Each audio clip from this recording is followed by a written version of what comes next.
the Russian-Turkish crisis and its possible impact on the South Caucasus regional security. The crisis between Russia and Turkey after the downing of a Russian military jet has had a very negative impact on the ongoing crisis in the Middle East. The tension between the two countries might have far-reaching consequences for the Caucasus region in a greater extent as well. The situation is worsening by the ongoing escalation of tensions along the contact line in the Nagorno-Karabakh, Armenia, and the Russian-Turkish crisis. Relations between Turkey and Armenia remain complicated due to historical and political issues, including the Armenian genocide recognition issue. The two countries have no diplomatic relations. Turkey openly sides Azerbaijan in the Karabakh conflict, while placing Armenia in a semi-blockade. Even before the incident with the Russian Su-24 bomber, the Caucasus region was affected by the tensions between Russia and Turkey. This is particularly the case for Armenia, the only country adjacent to the Middle East, which is also the ally of Russia and the member of CSTO. Russia has a military base deployed in the territory of Armenia, including its air component. The Syrian campaign has already affected Armenia when Russian fighter jets first time crossed the Turkish airspace during their combat missions in northern Syria in early October 2015. As a response, the Turkish military helicopter accidentally invaded into the Armenian airspace that is guarded by the Russian troops. Media outlets spread out about the deployment of S-400 air defense system and thousands of additional Russian troops to Armenia after the accident of November 24. However, this information has not been confirmed. Likewise, the deployment of Mi-24 attack and Mi-8 transport helicopters and upgraded version of MiG-29 fighters in Armenia in December 2015 was a result of the Russian-Armenian agreement signed long before the Russian-Turkish crisis. Also, one may assume that Armenia has proved to be the only CSTO member publicly supporting the Russian position on the issue. Yerevan is not interested in further escalation of Russian-Turkish relations, which may provoke further military action in the territory of Armenia, the only place where the Russian and Turkish ground troops are officially deployed opposite one another. Azerbaijan, Hobson's choice. The Russian-Turkish tensions have also affected Azerbaijan, the closest Turkish ally of Ankara.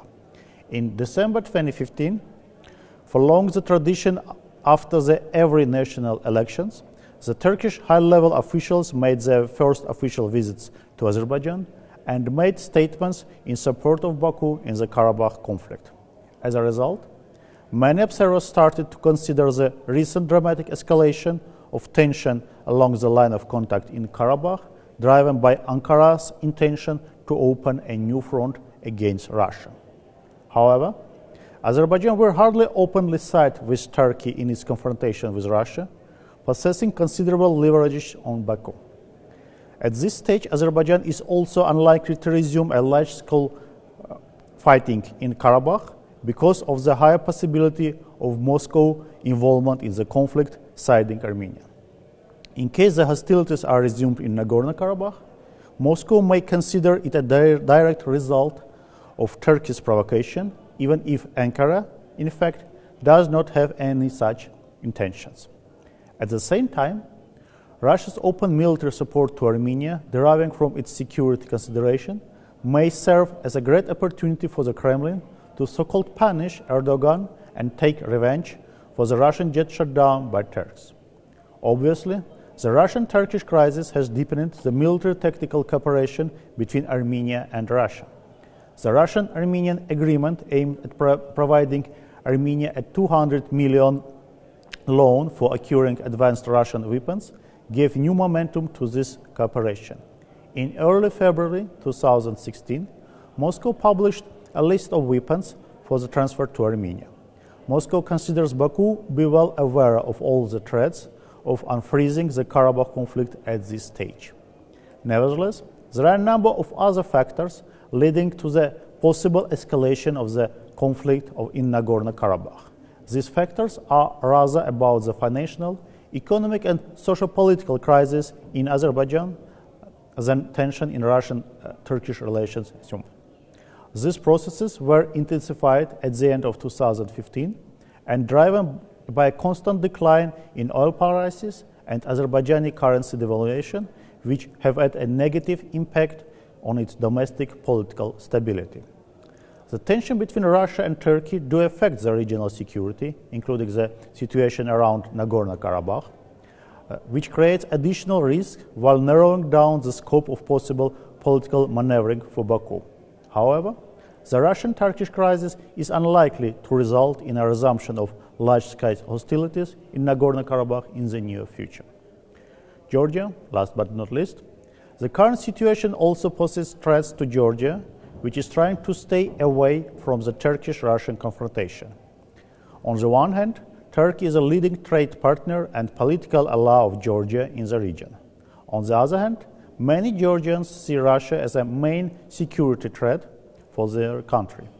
This consideration may become more relevant in terms of further escalation of Russia-Turkish confrontation, in which Georgia could potentially become a battleground as well. Summing up, we can say that regardless of the catastrophic situation in the Middle East and surrounding regions, the main military and political factor providing a ceasefire in Nagorno-Karabakh continue to prevail. First of all, it's about the relative balance of military potential of the conflicting parties, as well as the agreed position of the OSCE Minsk group, which has not been affected by the tension between Russia and the West. However, this does not exclude the escalation of border clashes, where the prospect for large-scale hostilities seems to be far less possible. Moreover, the resumption of hostilities in Nagorno-Karabakh is unlikely to serve the interest of Russia and Turkey. Russia is involved in the conflict in Ukraine and in Syria, and thus is interested in preserving the current status quo in the Caucasus region. As for Turkey, it seems that Ankara rather seeks to limit the cost caused by the conflict with Russia amid of the Su-24 bomber incident and avoid imposition of sanctions by Russia. A further escalation of the Russian-Turkish confrontation appears to be more preferable for Turkey on its southern borders, around Syria and Iraq, because Ankara considers these countries its near abroad, which aims to serve its national interests in terms of geography and geostrategy.